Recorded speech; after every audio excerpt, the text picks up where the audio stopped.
it's a shirt I've had for a couple of years. It's given to pretty much every coach by the National Football Foundation.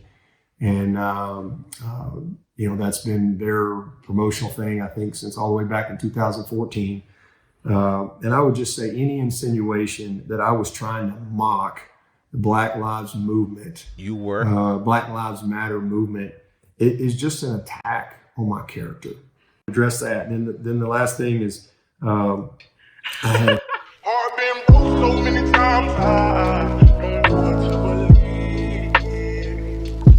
Mama say it's my fault, I wear my heart on my sleeve.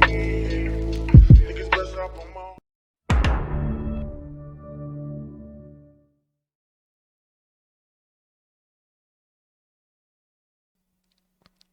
Next coach we're speaking about is no other than Clemson's very own Dabo Swinney. You know, the man who religiously continues to go at Deion Sanders nonstop. Now, this guy, Terry Kennard, he spoke up about the things that Dabo was doing to his son Jaden. If you guys want to know who his son Jaden is, this is his son Jaden right here. Now, the allegations that were claimed by the father, who's a Clemson legend, if you don't know who this man is, Terry over here, I'll tell you.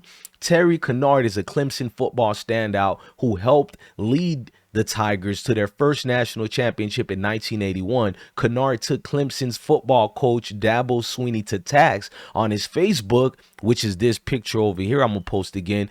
And he talked about the mistreatment of his son Jaden. Now, Jaden is a redshirt freshman at this time from Sumter who got treated badly during that year of December 29 during the Gator Bowl. Swinney made Jaden's last two practice the worst experience of entirely the whole time, the dad said on the Facebook. He purposely belittled Jaden, insulted him, and said other things towards him. He called him names. Now, this 2 days public onslaught went far beyond anything resembling any kind of appropriate coach to athlete exchange. Coaches can use tough tactics, but when trying to get the best out of a player, this was definitely not that. It became obviously Dabo personally, and it was overkill towards the player Jaden, who's the son of a legend, just like the situation which Dabo called out Deion Sanders, or the audience in the media called out Deion Sanders for merely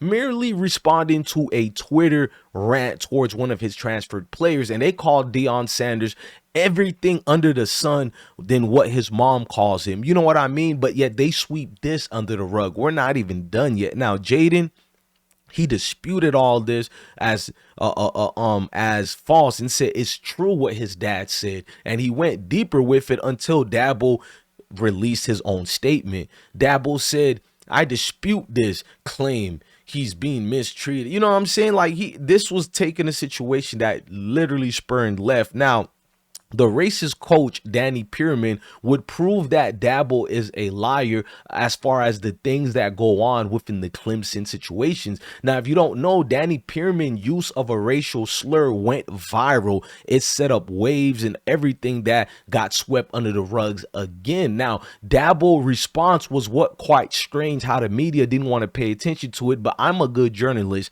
I paid attention to it. Now, if you don't know, Dabo made an excuse for the coach's slur, and this was his defense of that coach. And so, there wasn't anything swept under the rug. There wasn't some dirty secret. We handled it head on. And also we'll say that forgiveness and grace, I think, is important. It's important for any of us. But I've known Danny Pearman for 30 years. And Danny Pearman is a good man. He's had incredible relationships with his players. You can call Dwayne Allen. You can call Jordan Leggett. You can call Brandon Ford. And so you see this guy, he is smiling and talking about this as if it was nothing. And it's always these guys. You see the pattern here? It's always people who are their friends they give passes to. Same thing with Urban Meyer or the Jim Harbaugh situation, Nick Saban. It's always these people who are involved, just like Mr. Emmerich, the president of the NCAA, who's friends and who also hired Nick Saban. They protect each other. This is the good old boys club, ladies and gentlemen. Now, I'm not done with this, but we know this situation, Coach Pearman was correcting DJ, they claim, and he was yelling at a player. DJ basically said something that he shouldn't, and the coach went off. And what Dabo seems to not care is about the person's feelings. He said in a statement that Pearson made a mistake. He repeated the word, only trying to stop people from using it. Well, talk about a conundrum. He said, I would fire a coach immediately if he called the player the N-word. No question asked, Dabo said during that particular Monday. But that did happen, and he didn't even do anything about it. But it shows you the character. They love talking about Deion Sanders' family members. What if I tell you the brother of Dabo Swinney was arrested, ladies and gentlemen? This man was arrested for some unheinous charges. It was for stalking and an educational purpose situation involving a minor. You guys could read it. I'm not going to get into it for the algorithm. This is his brother right here, no other than Henry Swinney. And he looks like a Swinney, no doubt. And all these things got swept under the rug. Can you imagine if this was Deion's brother or family members? I mean, they're talking about Shiloh's 2016 lawsuit that happened in 2015, almost a decade, and they're still talking about it as if it's breaking news because no other than the likes of Jason Whitlock who brought it about. But you guys can look at the receipts here. Look at some of the allegations that happened. And to you naysayers, you're going to doubt it and say it was nothing. But the brother at least admitted guilty to the stalking claim, you know, towards the ex-wife or whatever that was involving in the Alabama situation. But it goes deeper, man.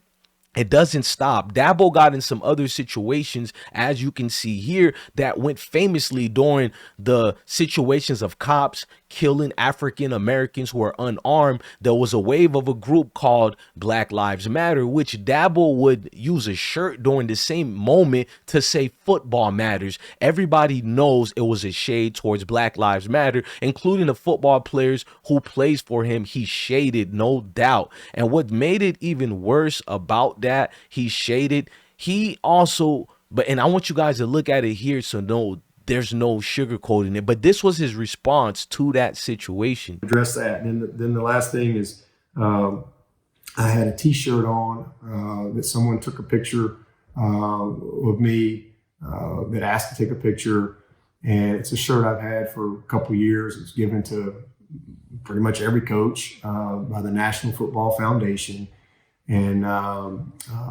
you know, that's been their promotional thing, I think, since all the way back in 2014.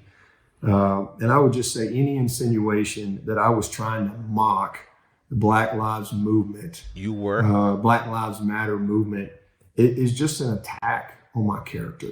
Address that. And then the last thing is, I had a T-shirt on that some.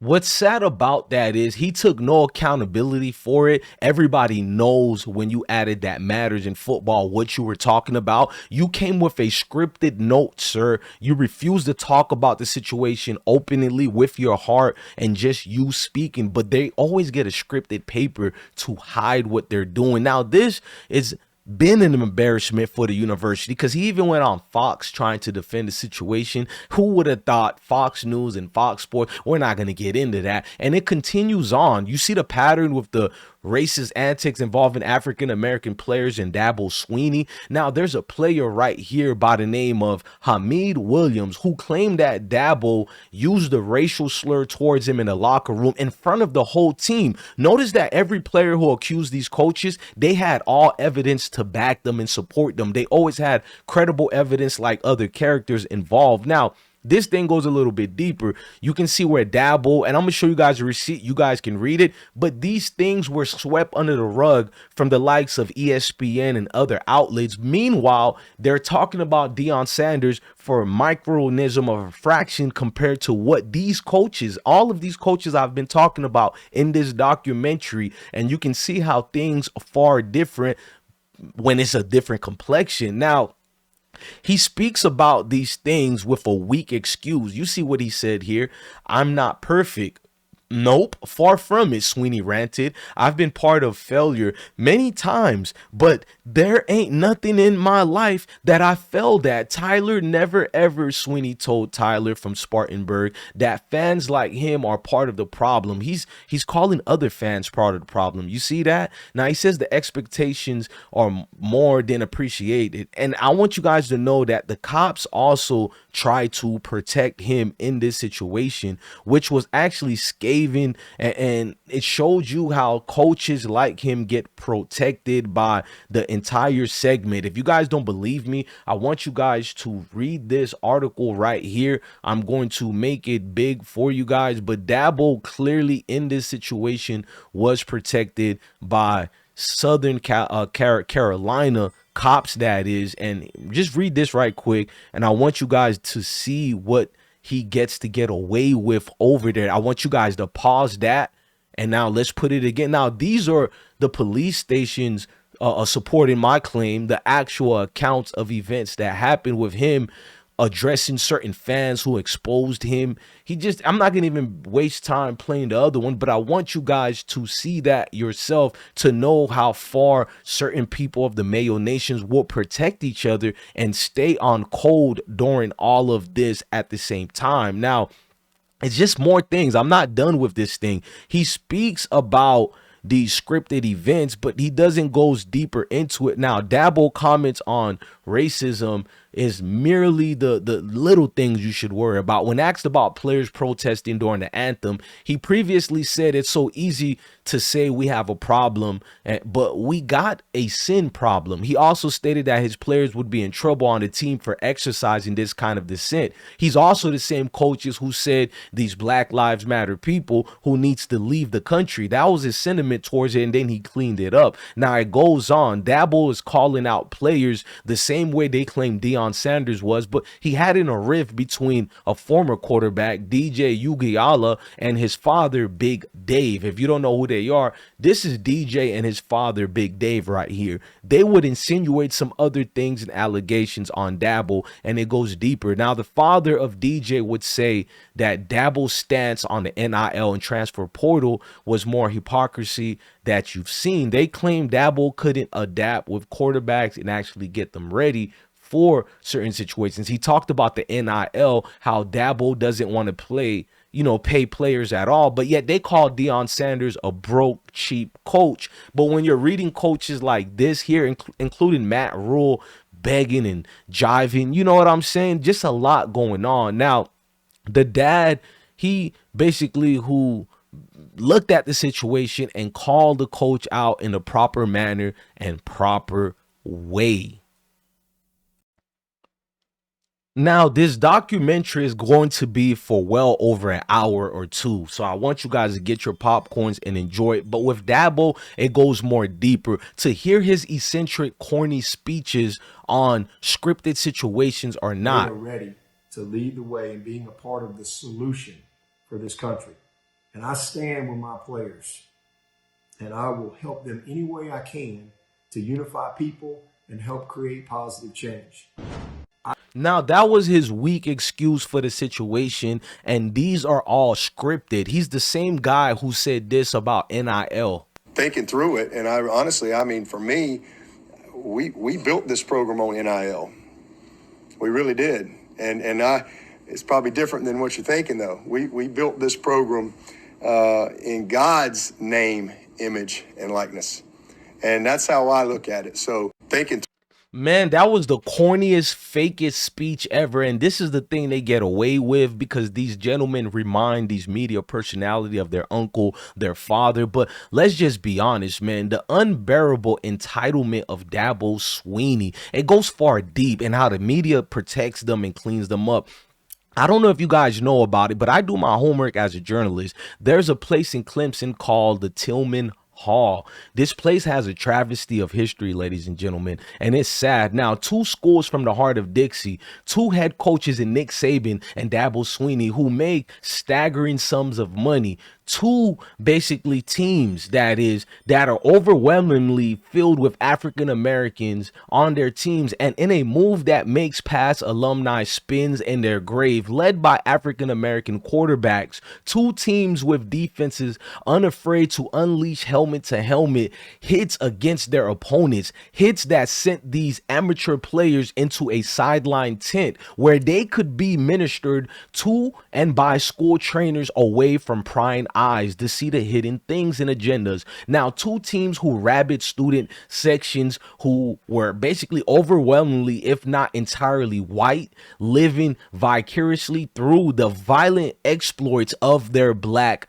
classmates. Now, this place here, the reason why I had to give that whole speech, now the Tillman Hall, these are basically also two schools where the history of the South hangs like a nightmare over the 21st century campus. The University of Alabama basically is a central chapter of the black freedom struggle in the United States. It's where segregationists such as Governor George Wallace tried to physically block the university's doors. And Clemson, right here with Tillman Hall's very own, Clemson is built on the grounds of notorious Vice President John C. Calhoun's plantation. You know what I mean? This is factual. Calhoun was perhaps the country's most prominent 19th century spokesperson. You hear me? Now, listen to this part. He was the spokesperson for using Africans' bodies as slave labor. There is also a building that I'm talking about continuously right here. I'm showing you Tillman Hall, named after Benjamin Tillman. And if you don't know who's Benjamin Tillman, this is the demonic character right here. I'm going to tell you a little bit more. Now, Benjamin Tillman, he was the proud, violent white supremacist, former senator, and someone who had a black state senator named Simon Corker assassinated in 1876. Now, Simon wasn't just anybody. Simon was someone who basically was a black state senator named, basically, you know what I'm saying? He was one of the main flourishing black senators during this time, because history and schools today will make you feel like Obama is the first of this and that. Well, black Southern gentlemen were already in politics long time before all these crabs that are being thrown to us as breadcrumbs and pacifier. But this gentleman who assassinated him right here, he's looked at and honored in Clemson. This gentleman right here, Benjamin Tillman, it just shows you some of the things that allows in these universities. Now, this guy killed Simon Coker. Now, Coker dropped to his knees praying to this evil guy right here, Tillman. And then Tillman stood over his body while two of his goons took the life of Simon Coker. Now, students over the last several years who are melanated have been trying to organize sit-ins in effort to rename Tillman Hall, because imagine going to school here and seeing something like this being blessed and honored, and the struggle is still ongoing. And I can keep going on some of the things such as schools like, you know, Clemson, because the history seems like the distant past where we looked at how lucrative these games have become. ESPN paid during this year of 2016 over $7.3 billion to broadcast the college football playoffs. Swinney was asked about the idea of actually playing, given the dramatically transformed economic landscape of the game. He said that if players are ever paid, I'll go do something else, which he's a liar. He's never went, but it shows you the self-entitlement in this world that guys like him has. If anyone has expressed on an obscene amount of entitlement, it's Dabo. Here is someone working on a refurbished plantation who makes millions of dollars off the sweat and head injuries of overwhelmingly black, unplayed at that time, that is, players. And yet when asked about the Black Lives Matter movement in September, he said some of these players and people need to move to another country. This is his words, but people keep making excuses for the guy who says things like this. December 1 of 08, when I got the job, I was a D+ hire. So, you know, that sticks with me. And you You haven't forgotten that. It's like when Tom Brady, he's deep in the draft. He remembers that when he wins Super Bowls. I'm a D+ hire, and every day I go to work, I remind myself I'm a D+ hire. That you are a D+ hire. Now, college football is a septic tank of entitlement. It's fungal culture created by the head coaches of big football. Dabo is basically very much the very embodiment of the culture of the Mayo coaches, adrift, clueless, and filthy rich. South Carolina Department of Public Safety has issued a first of its kind citizen alert warning residents and visitors about personal and potential encounters with longtime Clemson head coach Dabo Swinney. They protect this man to do anything he wants. You know what I mean? Especially when he had his famous interview on Fox News That morning, and the AD, Tommy tells us what's going on. The AD comes in, and I don't know if he flipped a coin or what, but he said, "Hey, you're the head coach now, and I need to see you in my office in 5 minutes, and you call all the shots." And basically, I had a 7-week tryout. So I like to tell everybody I was a walk-on player who earned a scholarship, and I was a walk-on coach who got the job. You got the job basically by your own admission because of the code and culture of the good old boys club. Heart been broke so many times.